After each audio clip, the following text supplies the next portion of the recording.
Dear Rector, dear Vice Rectors, dear Deans, dear Director of Graduate Studies, dear Program Coordinators, dear Department Heads, participants, distinguished keynote speakers. We warmly welcome you to the International Conference on Interdisciplinary Educational Reflections at nearest university in this virtual context. International Conference on Interdisciplinary Educational Reflection at nearest university is continuing in the second day. We are all progressing within the light of our vision to be part of a continent on an island. Institute of Graduate Studies and Education faculty with their qualified staff is a bridge between different sciences to contribute to the development and reinforcement of ethics and universal values. Our priorities are cooperation, internalization, research and development for the quality in all disciplines. Today, we have three valuable professors from Turkey, China, and India as a keynote speakers to provide insight on the theme of our conference, which is Digital Reform, the Past, Present, and Future of Education. Good morning, Professor Fahriye. Thank you for your introduction. Good morning, all. First keynote presentation will start with Professor Dr. Mustafa Yunus Eryaman. Mustafa Yunus Eryaman is a professor of education at Çanakkale 18 Mart University. He is specialized on educational policy, philosophy of education, curriculum theory and research, critical pedagogy, and progressive education. Eryaman is currently the president of the International Association of Educators and the president of the World Education Research Association. He has served as associate dean in the Faculty of Education and as interim counselor at Çanakkale 18 Mart University. He is the German Academic Exchange Service Debutak Professor at the Institute of the International, Comparative, and Intercultural Education in the University of Hamburg since 2014. He serves as a council member in the European Educational Research Association and the president of the Turkish Educational Research Association. Professor Dr. Mustafa Yunus Eryaman will talk about progressive impulse in education towards phronetic educational sciences. Professor Mustafa Yunus Eryaman, the stage is yours. Hello, everyone. It's an honor for me to speak with you virtually at this conference. I appreciate the invitation. Today, my presentation is going to be about the phronetic education sciences. But before starting the topic, I would like to give you some brief information about the World Education Research Association's opportunities for early career researchers. Let me start my presentation. Can you see the presentation?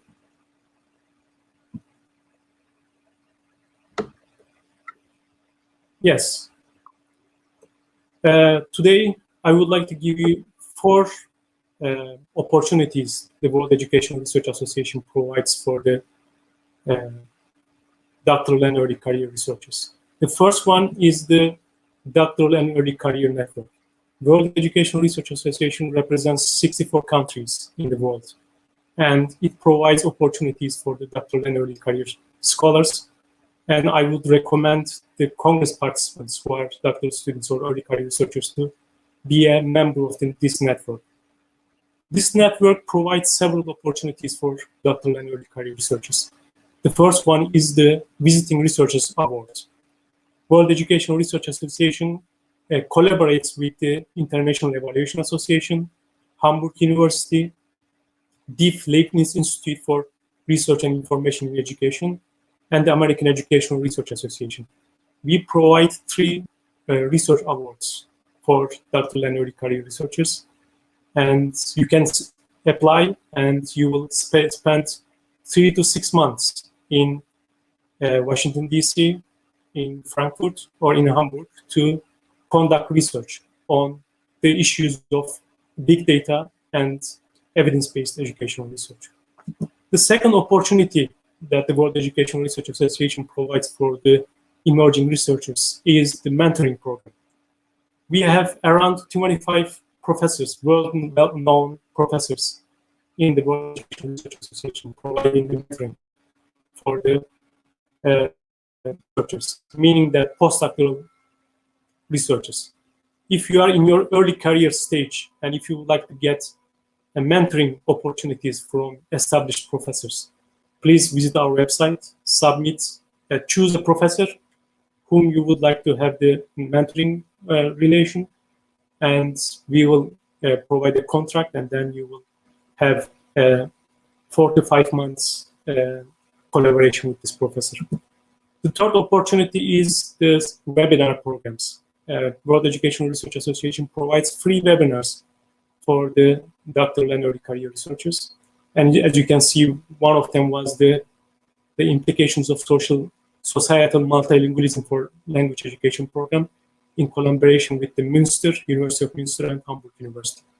These are the opportunities that the World Education Research Association provides for the doctoral and early career researchers. Today, I am going to talk about the phonetic education sciences and phonetic teacher education. Before starting this topic, I would like to give you 2 important resources that you can learn about phonetic teacher education and phonetic education sciences. The first one is my book, came out of the doctoral thesis, Teaching as Practical Philosophy. And the second one is International Handbook of Progressive Education. I edited Dear the Professor, yes. Could you please set your presentation mode to full screen? It's already in full screen.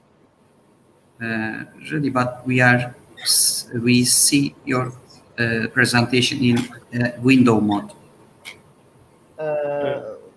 Professor, it's in the full screen.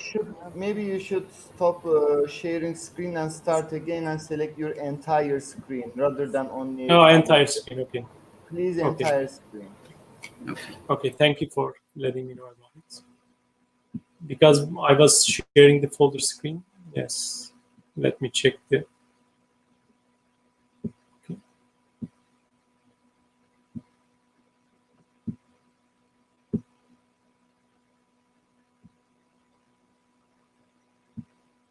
Okay, did you see the previous thank you. Screens? PowerPoint slides? No. You didn't? Okay. Let me start from beginning quickly. As I mentioned to you, that World Education Research Association provides 4 important opportunities for doctoral and early career researchers. The first one is the Doctoral and Early Career Network. The second one is the Visiting Researcher Awards. The third one is the Mentoring Program. The fourth one is the webinar programs. You can get more information about these programs through World Education Research Association's main website. Today, I would like to give you a brief information about the background of my interest in phonetic teacher education. 2 resources are very important. The first one is Teaching as Practical Philosophy. This book came out of my doctoral dissertation about teaching as practical philosophy. And the second book that I'm going to talk about is International Handbook of Progressive Education. I edited this book with Professor Dr. Bertrand Bruce from University of Illinois Urbana-Champaign. The first book, Teaching as Practical Philosophy, introduces a multi-dimensional teacher education model based on Gadamer's philosophical hermeneutics and Habermas' critique of contribution to it. It challenges the prevalent conceptions of phronesis and proceeds to offer new directions for further reconstruction of the theory and practice of reflective teaching. And the book emphasizes on the 3 concepts of phonetic teaching: teaching as situated cultural activity, teaching as a social, political, and moral and practical accomplishment, and teaching as deliberative and action-oriented process. And the book also provides case examples of the phonetic teacher education. Therefore, if you are interested in phonetic education sciences, and if you would like to learn about the practical examples, please read this book. The second book that I'm going to talk about is International Handbook of Progressive Education. The book represents the past, present, and future conceptions of progressive education. And the book asks, at the beginning of the book, we ask 6 important phonetic questions in order to understand what phonetic education sciences means. These questions are: who are we as human beings? Where are we going with democracy? What's our vision of good life and ideal society? Who gains and who loses by which mechanisms of power in our vision? Is this development desirable? What, if anything, should we do about it? The book consists of 5 sections, 47 chapters, and 833 pages, and 64 contributors from 21 countries contributed to this book project, and they provided the case examples from their own local context about the phonetic education sciences. Of course, the phonetic education and teacher education models demonstrates the characteristics of complex education systems. What is complex systems? What are the characteristics of complex systems? When we look at the literature, these are the dimensions and the characteristics of the complex education systems: uncertainty, unpredictability, non-linear system, diversity, networking, organizational learning, and distributed control and dynamic systems are the main components of this complex education system in phonetic education sciences. Of course, as I mentioned to you, that complex education systems and the phonetic education has the same main characteristics that they are sharing.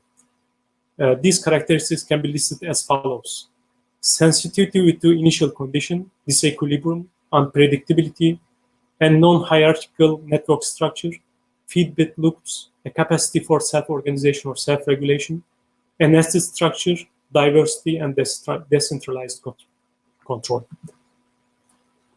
And what about phonetic education sciences? Phronesis, or practical wisdom, is, according to Aristotle, refers to an inquiry's capacity to discern what's worth doing together with the ability to get it done, a reasoned and true state of capacity to act with regard to human goods. Practical wisdom differs from theoretical wisdom by a conclusion in human action. In the first place, the end of practice is not about producing an object or artifact, but to realize some morally worthwhile good. Phonetic education is defined in my book, as I mentioned at the beginning, as a post-foundational theory of education that puts ontological and practical issues of selfhood and human agency at center stage, and describes teaching practice as a political, ideological, gendered, transformative, social, discursive, engaged, indigenous, lived and performed practice. This multidimensional view emphasizes and improves the shared notion of reflective teaching through 3 important concepts: situated cultural activity, educational as a social, political, moral, and practical accomplishment, and educational as a deliberative and action-oriented critical process. And these are the dimensions of phonetic teacher education and phonetic education sciences. And as you can see, there are micro and micro levels of understanding of this model. And the first dimension of this model is ethics. Ethics is a phonetic teaching is the first of ethics of judgment. It's also characterized as ethical know-how. It's a theory of good judgment relevant to every instance of reflection of teaching. It's a kind of knowledge that's embedded in praxis and distinguishable from technical knowledge, guaranteed by method. Practical knowledge is not acquired in making some kind of products or solving some kind of a problem disconnected from teachers' way of being in the world. Rather, it's an existential accomplishment. Involves social, moral, political, and ethical understandings. Technique requires clever applications of skills. Practical wisdom requires understanding. Teaching as practical philosophy is not a cognitive capacity that one can use at its own choosing, but a way of knowing bound up with who we are and what we want to become. It's particularly related to the question of human goodness. Of course, the notion of caring plays an important role in understanding of ethical dimension of practical philosophy and teacher education and education sciences. To care as a teacher is to be ethically bound to understand one's students. Practically wise teaching is enhanced by ethics of care attitude toward education, which involves taking questions, pondering, democratic perspective on personal and public values of teaching and learning. Teachers seek out opportunities to dialogue with students, colleagues, and society. The second dimension is deliberative excellence. Practical wisdom is variously defined as wisdom, wise judgment, or deliberative excellence.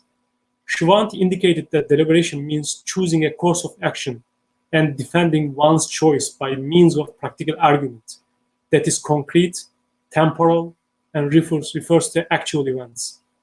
Deliberative excellence in teaching and teacher education is not a monological act, it's dialogic in nature. The rule in deliberative teaching is that the one person might be right and that one takes the reasoning of the other person seriously. The possibility that one might be wrong or might be learn something from me from a conversation is not a risk, but a gain. But one must be open to the other conversation. That's what Gadamer calls openness. It's an ethical of rightly understanding a topic or situation and working to change it if it's wrong. The third dimension is poetics.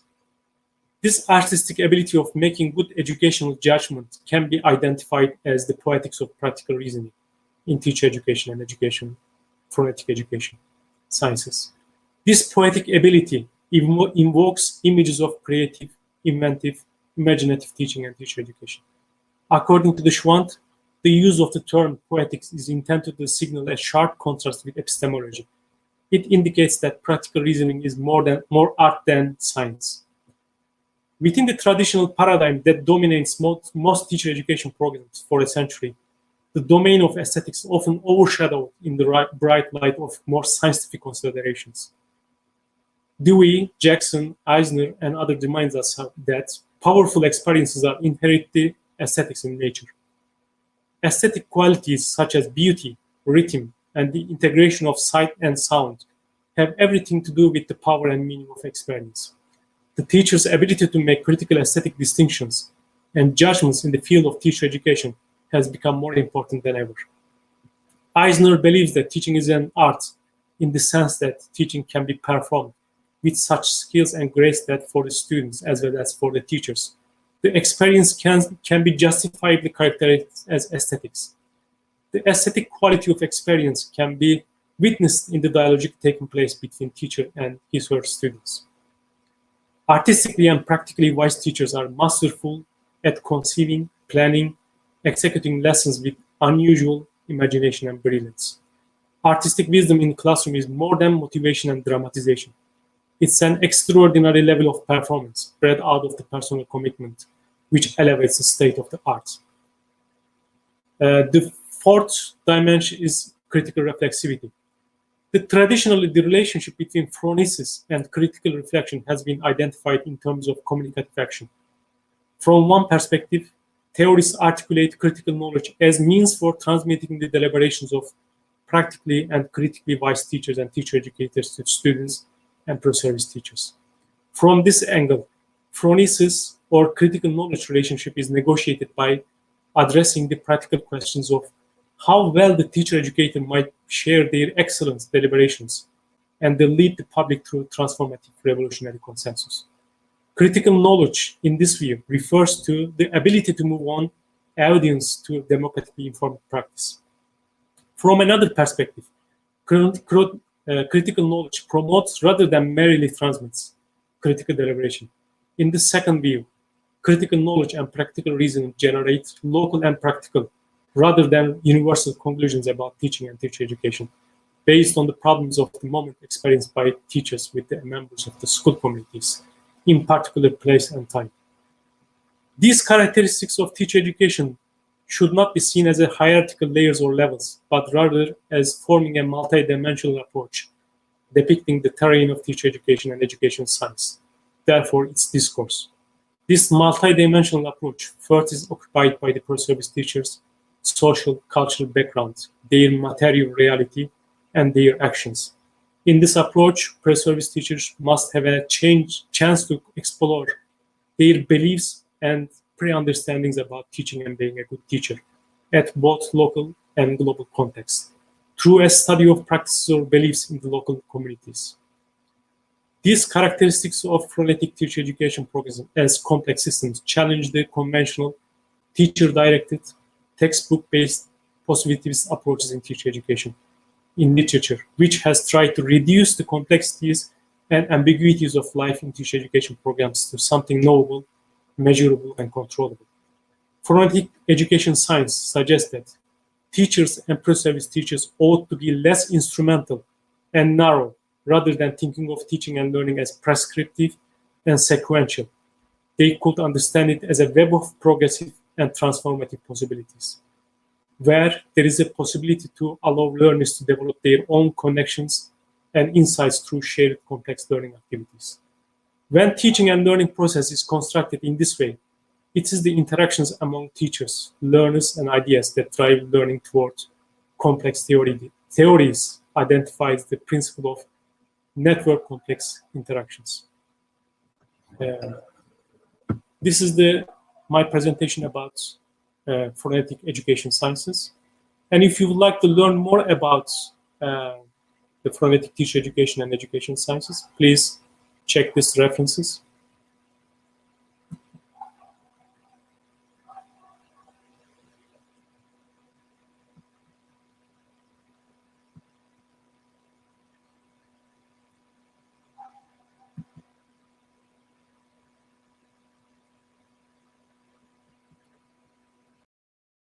Thank you very much for the invitation.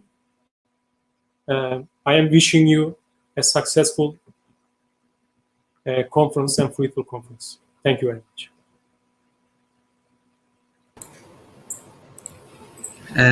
Professor Mustafa Yunus Eryaman, thank you for sharing your valuable knowledge with us with your excellent presentation.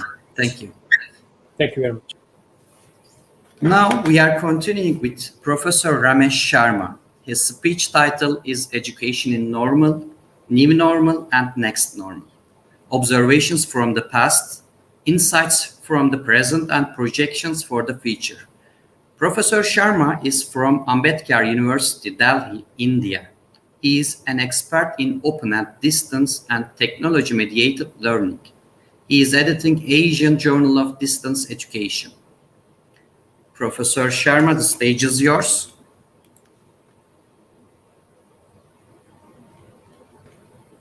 Okay, thank you so much, Professor Akshay, and good night, everyone.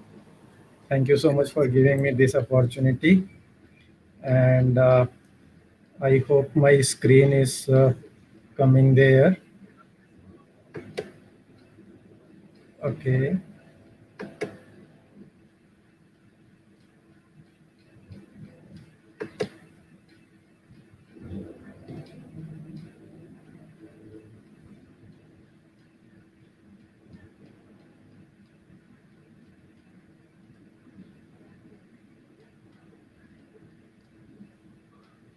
Can you confirm that you are seeing my? Okay. I don't know what is happening with this.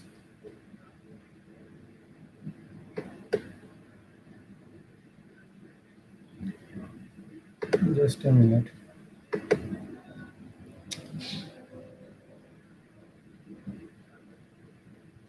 Okay. So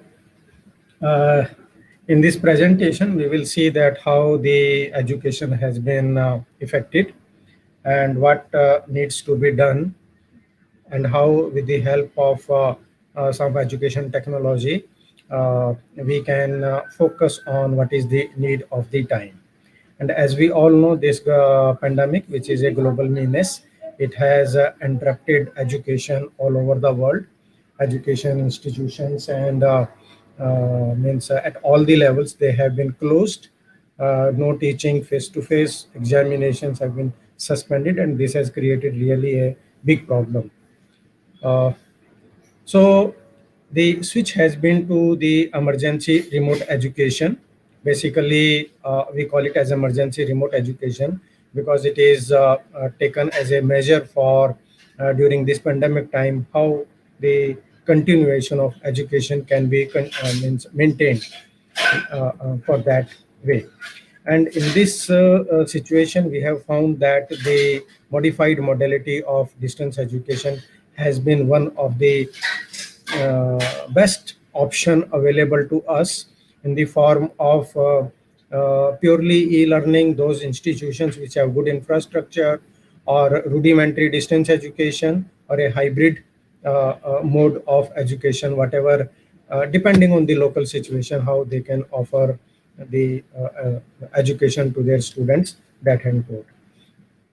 The World Bank has also focused on it, that although the failure is common, but what we learn from our previous experiences, the past failures, will lead to our enrichment and of learning, and that should be the focus. Because in the past also there have been a certain kind of pandemics, but this one is unique because in a certain way, all over the world, the things they have been disrupted. And this has created another kind of pedagogy, which is, we call it as the pedagogy of care, because it has affected all of us in various forms of trauma. We are facing a certain sort of psychological anxiety during these times. It depends on various kind of the social pressures, the personal pressures, and then the official, means those people who are in some sort of a job, and those kind of pressures also. And particularly when we are working from home, it has created a new kind of environment in which the parents, they also have found themselves to adopt a new kind of role as the teachers, because all the students, they are staying at home, and at that time the parents, they have to assume the role of the teacher along with it. And this time we have also found that the community, it has provided a great support. Like if you notice that the Google came up with Google Meet, with the personal email and the education suite from there. And then Zoom also allowed the 40 minutes time limit restriction was lifted off, and a longer duration was provided to the teaching community. Then there are many various research repositories. They also started offering the research material to the research scholars, teachers, various repositories. They came forward. So it is the sharing by the community which we found. Many teachers, they provided their expertise, their knowledge, and shared it freely with the community out there. So that was a wonderful thing which we noted there. And all these things, they had a very certain sort of emotional dimensions to it. And that way, because you have to take care of so many things by working from home and taking care, and then worry about our social contributions to the society, those kind of things. In that way, we have found that the Lambert's 6 critical dimensions model is very useful in education if the teachers making the focusing on what is the purpose of the course, how the learning materials can be offered, how the autonomy of the learner and the student support services, they can be maintained with their, so that the purpose of the course can be fulfilled effectively. During this time, we found that the routine kind or the formal assessment and evaluation practices, they are not working, they are not valid, because you cannot gather into it. And then it has given rise to certain alternative kind of assessments. And mostly we found that the focus has been more on the formative kind of assessment rather than summative kind of assessment. Here in India also, all the examinations, because it is the exam time now, it is the mid-year, and the government has decided that for the school level and the university level, the examinations, they need to be either cancelled or postponed. And then on the basis of their previous achievements in their courses, they pass out those strategies, they would be decided for that. And this has led us to create a better kind of digital footprint for us, so that, because this is the mode of education where we are living to it. This period has also showcased a certain sort of digital inequalities within the country, internationally, and means those kind of things, where certain groups, they have the good facilities, whereas there are a big number of population who are hard of having access to those things. And particularly, it also led to a certain sort of a geopolitical or cultural inequalities, where the people from the rural areas, they were not able to access to the technology or the means of communication as easy as in the other or well-equipped cities available to that. This period, we noticed that it saw the emergence of openness in terms of the practices, open softwares, open content, open educational practices. They were the a main feature during this have been in the lockdown. But there is another dimension to it, and there are various studies which indicated that means it is called as the shadow pandemic, and particularly the rise in domestic violence. Many cases they were reported because the people, they lost their means of livelihood, have to stay at home, and they no job, the hunger, staying unwell for a longer time. Definitely, all this created certain kind of pressure and trauma for that. In addition to that, this the kind of particularly we call it as like the WhatsApp university, because so many of the things, and particularly the emergence of many misinformation or fake news over the social media platforms. So what is the need of the hour is to develop certain kind of skills and competencies, that how we can survive in this time, how we can identify what is the right information, and how we can stay on the path of the correct information from there.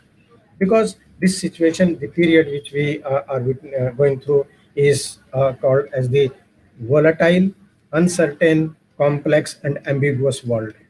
And we are currently passing through this stage of two kind of revolutions. One is this fourth industrial age revolution, and the another is fourth education revolution. This is by the book by Sir Anthony Sheldon, who said that based on, because this fourth industrial revolution is the period in which the AI based and those technologies of the 3D printing, Internet of Things, 5G technologies, etc., they are bringing a big major change the way we are working. And that's why Sir Anthony Sheldon focuses on that. Nothing matters more than education if we are to see artificial intelligence liberate and not infantilize the humanities. The focus is on, and if you see the graph, this is the study by IEEE as they are the future directions in which how we are going. And you can see that the rise is on towards getting the smart cities, next generation education, automation of everything, and then the energy, internet, the circular economy, the new modes of transportation, and then human machine, we call it as HCI, human computer interface, and then the emergence of narrow intelligence, artificial general intelligence, and artificial super intelligence. And there are certain talks going on, the projects which we are hearing very recently. I think just few days ago, Mr. Jeff Bezos, the owner of Amazon, indicated that he and his brother, they are going to be, traveling into the space as a known scientist up from there. And the developments to increase the lifespan, that is the radical life extension, because of the improved health services and those kind of things, they are there. These things, they have brought certain facilities for us in the education field where we are. So like emergence of augmented reality applications, location-based technology. This is wonderful thing in that case, because we can identify the people that on the basis of that location, how we can offer the educational services to a particular group. The virtual reality applications, this is our experiment. It got published in IEEE publication on how, with the help of a virtual reality experiences, the learners, they can get the feel about a particular topic, particular concept about it. Then there is emergence of shifting to the cloud there, because of its safety features, the the service is getting cheaper and can be accessed from anywhere into it. The emergence of voice-based assistants like Siri, Cortana, Alexa, there are so many things coming up. In fact, the Lambda application by Google very recently, it is a very new development which has been created by Google, in which it is a talking assistant and can give the knowledge information about anything which we can talk. And they have just very recently demonstrated it that if you talk to it, the team talked about one paper aeroplane and the Pluto planet, and then how the conversation went on accordingly. So the changes and the emergence, the applications of AI and machine learning, they are bringing a lot of change into various. The hardware configuration is improving. The 5G connectivity, it's supposed to become like Netflix of education, in which we will be able to download the content material at a very faster speed, and then the system can act as a recommender system. Like if we watch a movie on Netflix, it suggests us that if you have watched this movie, these are the options. If you want, you may be interested in that. Those kind of things are from there. And we have also observed the emergence of mobile apps on various educational strategies, practices, subjects, methodologies, how to conduct, means from teaching, from research, many things it has covered their scope. The emergence of artificial intelligence in the current era has been a very, very dominant factor. And particularly, it is not a new thing. It has been with us since quite a long time now, around 50 years, means more than that. There started with Alan Turing, where he suggested that if we are not able to differentiate whether we are communicating with a machine or a human person, then it means that this is the kind of an intelligent system. But here in the in education field, what we need to, how we can use it, because for our career opportunities or something, we need to publish. We need to publish research papers. We need to get certain scores on the books, etc. How it can help us. But there are certain interesting developments which have happened. Like particularly this professor, he has written patented an algorithm. And the last time when I checked it, he has already millions of books for sale on Amazon.com. This is quite interesting. Professor Philip Parker, that thing goes into it. And GPT-3, the project of OpenAI, this is going to bring out a major change in the way the coding is done or the programming is being done. So if you tell GPT-3 to create a mobile app for you, it can do that. If you want GPT-3 to write an assignment for you, it can do that. It can gather and analyze the text for us from there. So this is how it is working. And this is a Google Lambda platform. So if we are going into this field, the applications of computer vision, they are very interesting because it helps a teacher to make certain sort of sentiment analysis to find whether because it captures the attitude mode into the, and then we can make an analysis that who is from the non-verbal cues, that analysis can be made.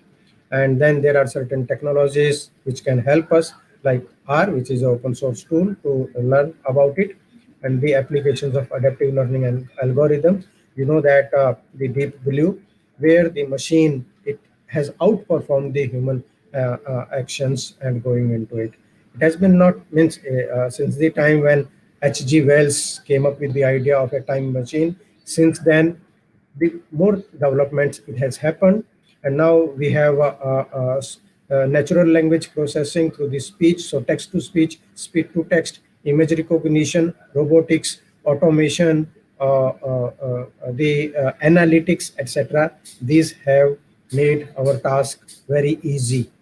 So if we divide, we can see that the artificial intelligence, we can have the three levels of it: narrow intelligence, general intelligence, and super intelligence.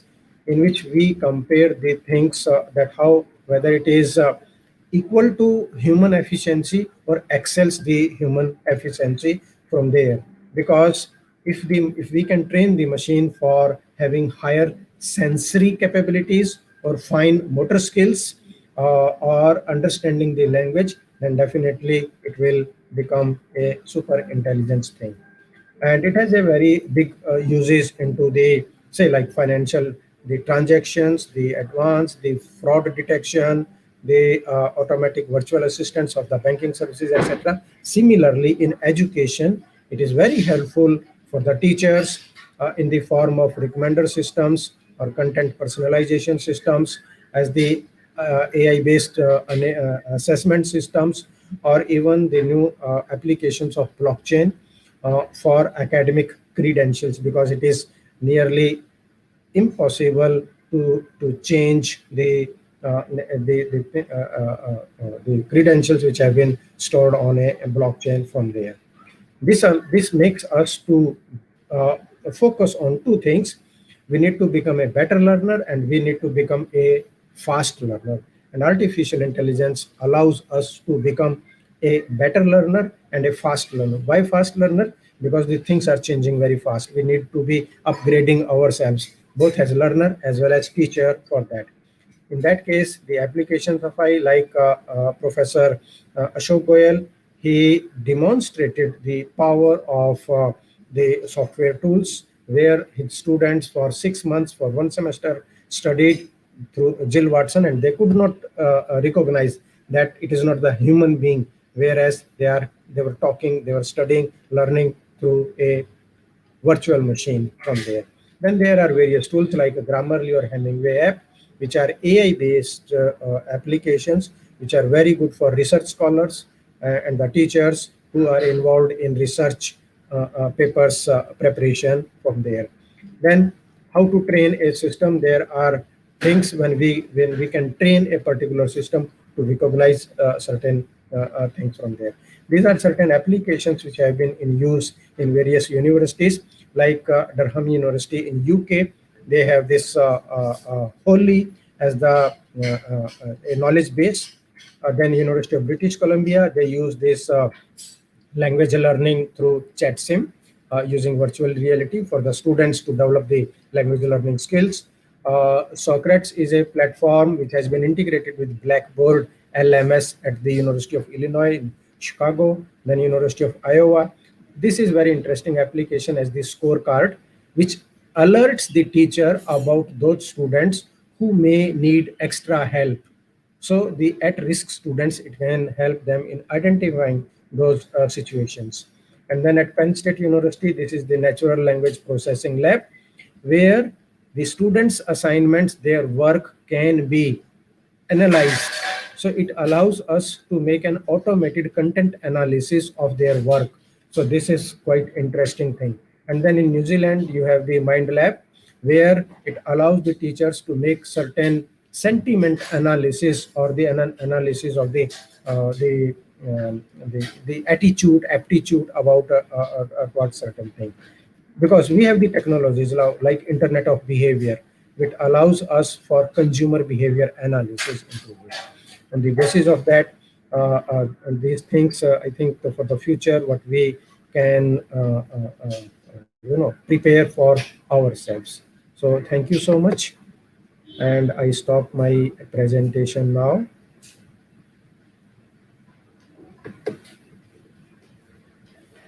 Dear Professor Sharma, thanks a lot for great insight on normal and new normal of education for future projection by merging emerging technologies. It was a great speech and presentation, which give us very valuable insights. Thank you. Thank you.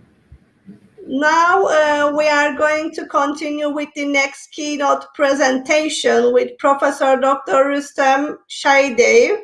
He is a professor at School of Educational Science, Nanjing Normal University from China. His research interests include advanced learning technologies to support language learning and cross-cultural education. Today, Professor Rustam will share the focus of supporting cross-cultural learning with advanced educational technologies. He is highly cited scholars in research in his area, and he is a member of IEEE, which is refers Advancement Technology for Humanities. Yes, welcome, Professor Rustam. Nice to be with you in this session. It's your turn. Thank you. Thank you very much, Dr. Fahriye Altanay, for your wonderful introduction. And thanks, conference organizers, for inviting me to give this speech. So today I will talk about cross-cultural learning projects supported by advanced educational technology and share some experiences we had.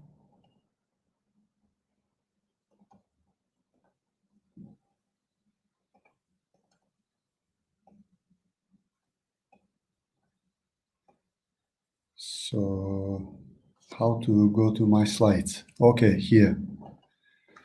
Okay, just a little cultural background. So I'm originally from Samarkand city in Uzbekistan.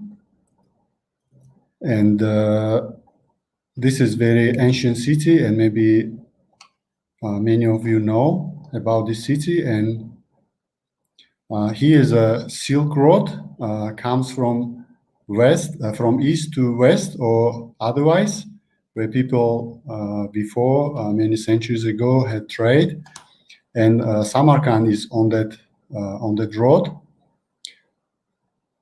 And currently, I work at Nanjing Normal University in China, Jiangsu province, and this is also a very old city, and it was a capital of China many centuries ago. And so you can see our university is looks like a traditional university, and you can find the buildings are very in a traditional style. So welcome all of you to visit Samarkand or my university, Nanjing Normal University. And as my research is about cross-cultural understanding supported by technology, here I give some background information such as culture. So scholars define it as a knowledge, customs, and language of group of people they share, and it formed over generation and then passed from one generation to another through socialization. And here is a more wider concept of culture. You can see the culture wheel. It includes many other dimensions too. And here, this slide is about cross-cultural understanding. So scholars define it as a understanding of the culture and experiences between people of different cultural backgrounds. So here, this slide is about some related theories. So some related theories are intercultural communicative competence model, or it is called also as a ICC model, and also contact hypothesis and cultural convergence theory. And there are many other theories as well. So the main idea is that cross-cultural understanding can be explained by communication and information exchange between two or more people, and they are from different cultural backgrounds. So when they communicate and exchange information with each other, they reach kind of mutual understanding of each other's culture and the world in which they live. And here, some essential learning behavior in cross-cultural education, such as first, we need to build relationship. So we need to find those people or meet those people from different cultural backgrounds, and then we try to interact with them regularly. Also valuing the people's different cultures. Also, we need to list and observe, and then when we have some ambiguity, misunderstandings, we try to cope with them. And then also we try to translate this complex cultural information to better understand it. So cross-cultural education is important nowadays because our society become more and more globalized, and we have more chances to work, interact, communicate with people from different cultural backgrounds, and it's very important to understand the cultures, be aware of cultural differences and similarities. So there are some issues in cross-cultural education, such as cross-cultural education in many cases based on textbooks and instructors' knowledge and experiences. This is very limited. And if we try to learn about culture, other cultures, maybe it is a good idea if we try to immerse in cultural environment. Maybe we can go to a different place, maybe we can try to interact with people from different cultural backgrounds, but still the problem is time and money we need to do this. And recently, with recent COVID-19 pandemic, there is a problem about social distancing. So how to deal with these problems? So there are one reference from the literature, a review of research on intercultural learning through computer-based digital technologies. So we checked this study and we found several different technologies. And the most frequently used is an online messaging board, text-based chat, blogs, email exchanges. But you can find this paper published in 2016, almost 5 years ago. So there are some other technologies emerged recently. So if summarize all of this technology, they relate to asynchronous and synchronous communication tools, and the purpose of these tools to enrich the nature and function of the communication. So based on this theoretical foundation and related to use studies, we try to set up our own study. So in my slides, I will give you examples of these 4 representative studies. And this is also just like evolution of technology application to support cross-cultural learning. So with these studies, we aimed to create authentic cross-cultural learning environment where students can meet with partners who represent certain cultural backgrounds. And also we try to enable communication and information exchange among learners from different cultural backgrounds and try to support communication among these participants in different languages. And finally, we try to create some immersive cross-cultural learning experiences. So most of our studies based on 5-step model of learning activities. So first, students, they try to introduce themselves so they know each other, and then they can freely share information about the culture, about themselves. So they will try to introduce the local culture, traditions, or other related information. And then next step, we try to make students experience and discuss and exchange opinions about the similarities and differences between cultures. And then next, we tried students to share their personal experiences with the foreign culture and giving, receiving peer feedback.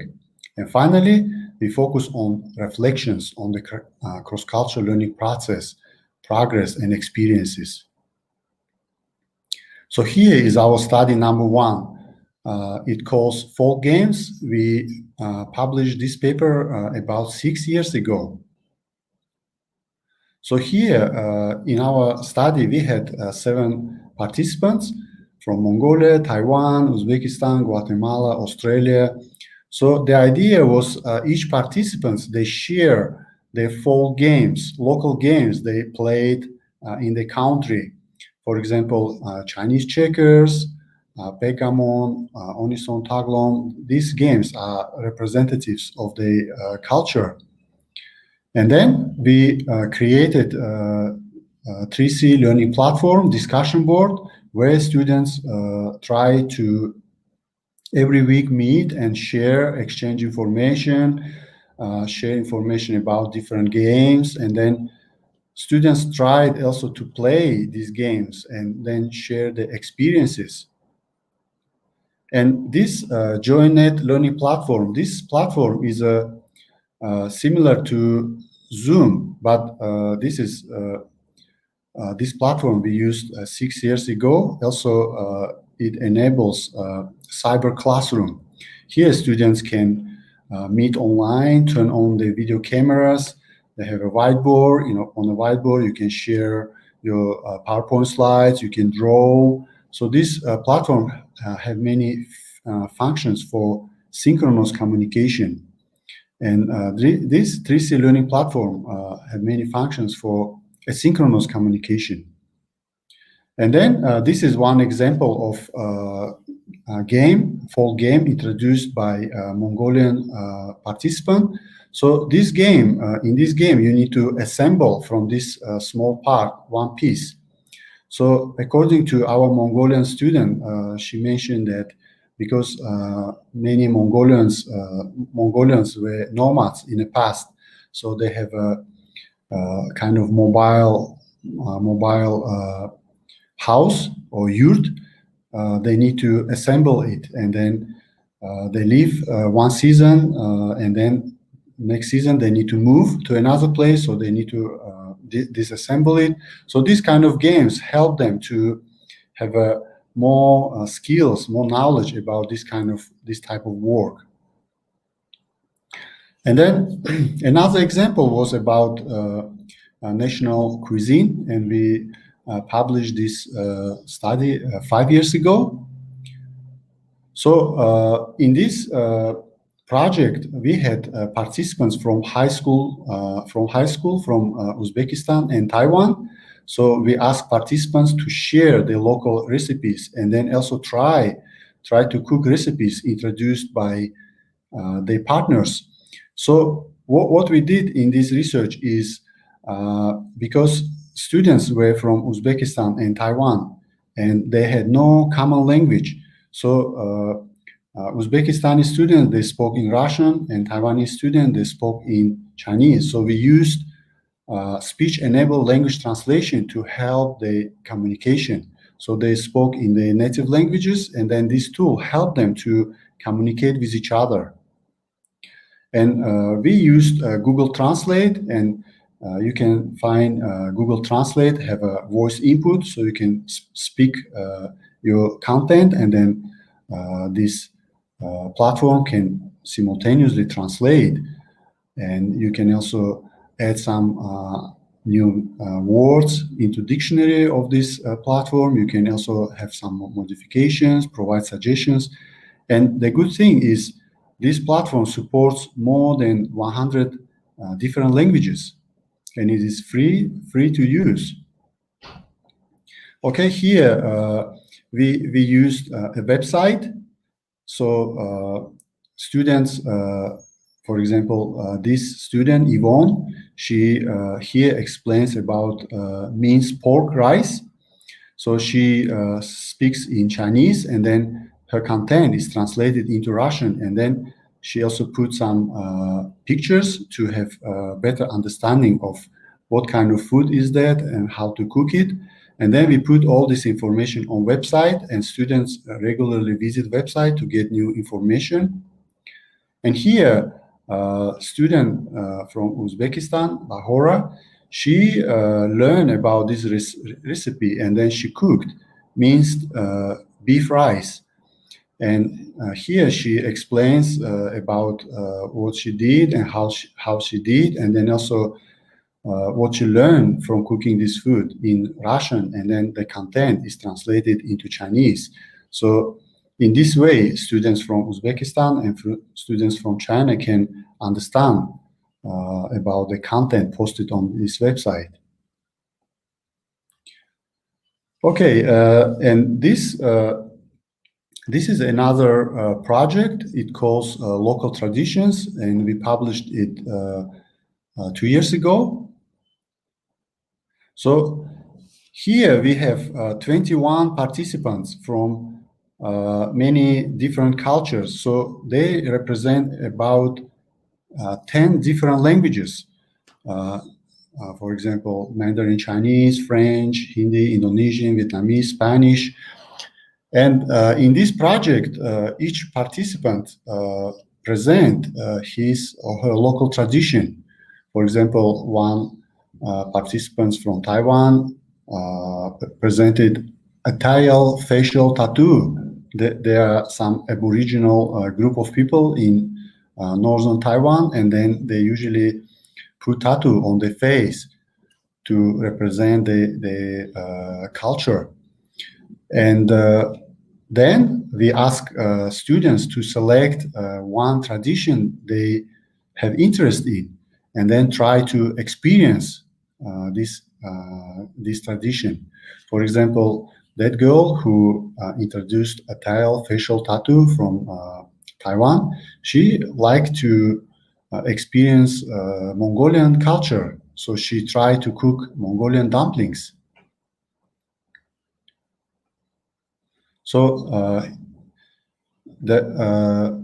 another thing was that we also used translation, online translation, to help participants, these 21 participants, to communicate with each other. So you can see some students, they spoke in Hindu, and then we had the translation in English. Some students spoke in Vietnamese. Some students spoke in Mongolian, in Mandarin Chinese, and then we, with online translator, we translated this content so participants can understand each other. But in contrast to previous study I just reported, here we have multilingual communication, not just between Chinese and Russian languages. Here we have 10 different languages. So in this project, we use Facebook. So we created a group, and students post the information about the culture, about the traditions, and they all were accompanied with pictures. And then other students, they try to experience this culture and then put information about the experiences, about the reflections. And we also use Skype for participants to meet and have synchronous communications. This was to support the last step, student reflection about the experiences. So here I put one picture from that Facebook group discussion. You can find in Mexico, they have one event called the Day of the Dead. So in this day, they usually pay respect to the deceased. So one Taiwanese student, she liked this tradition and she tried to experience it. So she put, she cut from the paper a scalp, and then she put a head, and then put near some chocolates, beer, and then in this way she tried to experience this tradition. And she also mentioned, oh, in Mexico in this day everyone are very happy because they want the kids know they are very happy. But in Taiwan this is very different, because in Taiwan you cannot be happy. This is this show you not respect the deceased. So in this way, students try to experience and also try to find similarities and differences between cultures, and then try to reflect on them. And here is our last project. This is about immersive cross-cultural learning experiences. So if in previous our 3 projects, students use like discussion board, website, Facebook to exchange information with each other. In this project, we tried to create immersive cross-cultural learning experiences. So we tried to students immerse into foreign culture, and we use 360-degree video technology for this purpose. So we had 21 university students, 10 students from China, 11 students from Uzbekistan, and we asked them to share with each other information about their local traditions. So here you can see two kind of tools we used to create virtual reality. So one is this camera. This camera has 2 fish eyes, and when you record with this camera, it will record a 360-degree view around the camera. And then you need to use Samsung Gear VR, the tool on a go. You put a cell phone inside of this device, and then this cell phone already has a file, and then you can watch on this device the video recorded by students in cultural context. And then in this way, students can be immersed in this context. So here I give you 2 examples. So one example, number 1, is a one girl. She wants to introduce local dress, local wedding dress. She just got married, and then she introduced what kind of items she used. And then on the second picture, you can find another girl. She introduced rice dumplings made in Chinese culture. So in a few days in China, there will be a very huge festival, Dragon Boat Festival. So they have a legend about these rice dumplings, and the girl, she explains what's inside and how to make it, and also explains about the legend about this tradition. So you can find not only what they show you and what they talk about, you can also see the cultural context where they are. You can see the surroundings, and you can find some interesting information from the surrounding too. So you are kind of immersed in this context. So from our these 4 studies, we found that cross-cultural understanding took place because for this we had a pre-test and post-test, and we asked students about what they know and then what they learned, and so we found that the cross-cultural understanding took place. And also we had a questionnaire we administered to participants about their perceptions regarding their learning experiences supported by technology. And in general, we found participants had positive perceptions. And then when we used translation technology, we also calculated the accuracy rate. So in general, accuracy rate was acceptable. So accuracy rate of translation was more than 90%, and students mentioned this is acceptable. We were able to understand the content delivered to us by our partners. And then students also mentioned that all these tools used in these studies were valuable and enjoyable for cross-cultural exchanges.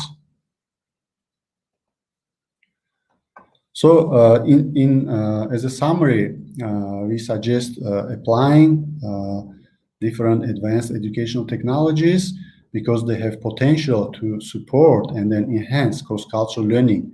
So one reason is because these technologies can create authentic cross-cultural learning environment. So such environment can bring representatives from different cultural backgrounds together so that they can communicate and exchange culture-related information. On the other hand, some technologies like computer-aided translation can support multilingual communication and information exchange. If students, they don't have language in common, they can use these technologies and speak in their native languages, and then technology can translate. So there is no need for a translator. They can translate and exchange communication content anytime they want and in any amount they want. And finally, these technologies, just like virtual reality based on 360-degree video, can create immersive learning environments, so students can be immersed in cultural context. However, we also need to have some considerations. For example, this technology I just introduced, they are just technology, so we need to have some appropriate pedagogy behind this technology, how to utilize, when. And also we need to give time for students to learn about this technology, learn about the strengths and limitations, and then apply this technology more effectively. And then we also need to be considerate about the accuracy rate of translation tool. As I mentioned, the accuracy rate in our study was about more than 90%. So for this, we used various strategies to increase translation accuracy rate. For example, we asked students to make shorter sentences, and then if you speak a very, very long sentence, then there probably will be some mistakes in the translation. Also, we try to use some easy words, not very complex words, so that translation accuracy will be also increased. And also, we suggest to consider negative effects of technology. For example, when we create immersive virtual reality, in previous studies, scholars report that this kind of virtual reality makes students feel uncomfortable. They feel dizzy, have a feeling of nausea. So here we suggest give students more time to learn about this technology, to get acquainted with this technology and get used to it. So there will be less negative effects of the technology on their well-being, on the physical conditions. And thank you very much for your attention. And this is end of my presentation. And I wish success of this conference. And thank you again for inviting me to give a speech. Professor Rustam, thanks a lot for your great speech. It was a very valuable considerations that you have raised on the cross-cultural learning, and by merging the technology. It was a great, and I believe that participants have gained a great insight on your presentation and your research and projects. Thanks a lot. We are coming to the end of the keynote sessions presentation. Now we can switch to the question if you participants have. If not, I would like to ask. If not, I would like to ask in a general question to my keynote presenters. Okay, let me ask if it's possible, when we consider the future of education and when we want to benchmark on the research areas, what kind of potential research areas you can suggest for the future of education? Of course, you have raised the main points for us for our local context, and we need to follow up the global context for the future of education. But briefly, can you summarize for the future of education, what kind of potential research you can suggest to us?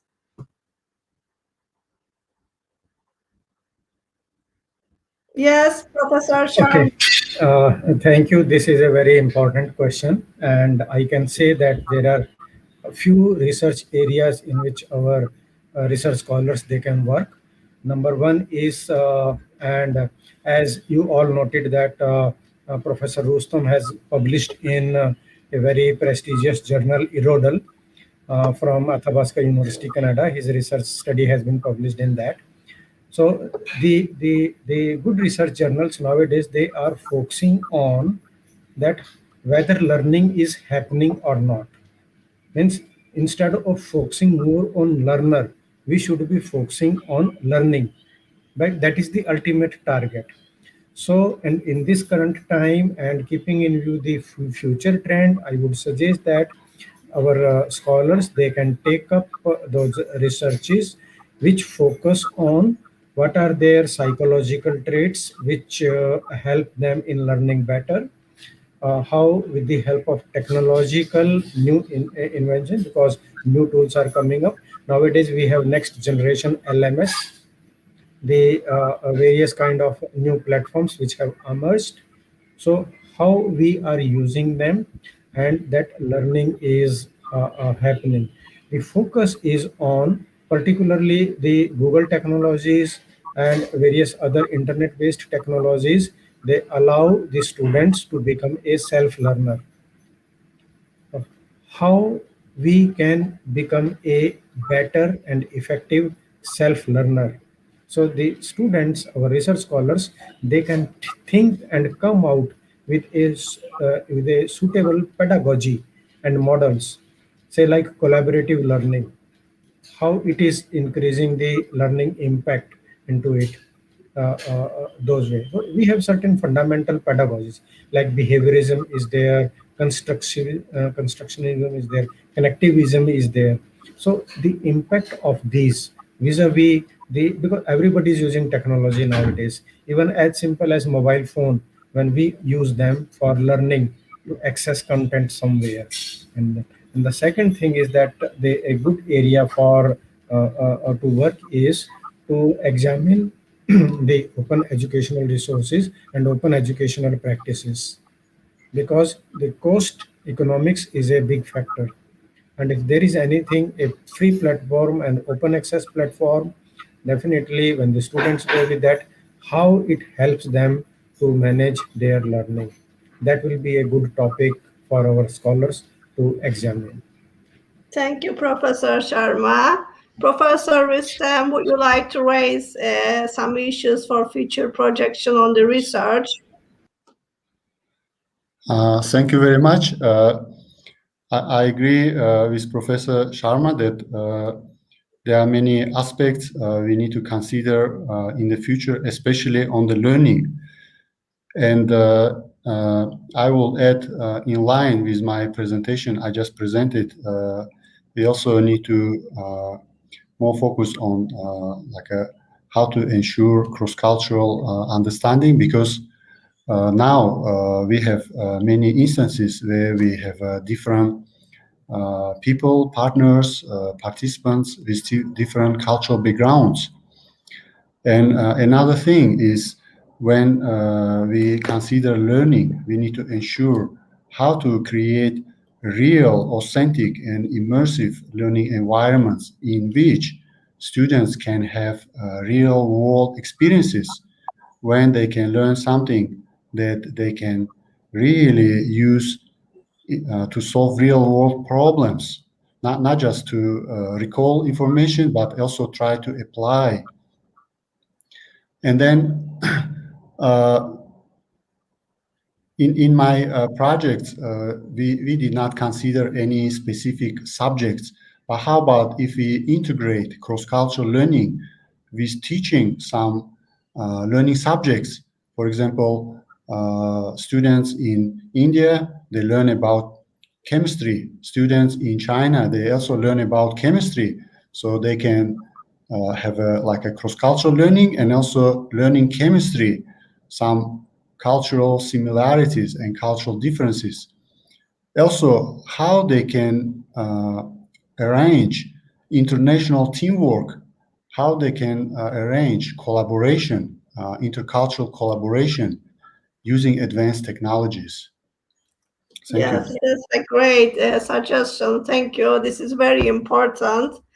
Okay, we are coming the end of our session. In this memorable journey by sharing research experiences, we are a family, and we will always be a family with strong bonds through the envision of Günsel family and nearest university. On behalf of conference team, I would like to thank keynote speakers and participants and nearest TV and listeners. We have firm belief that your research experiences become butterfly to create a storm for changes and development for the future of education.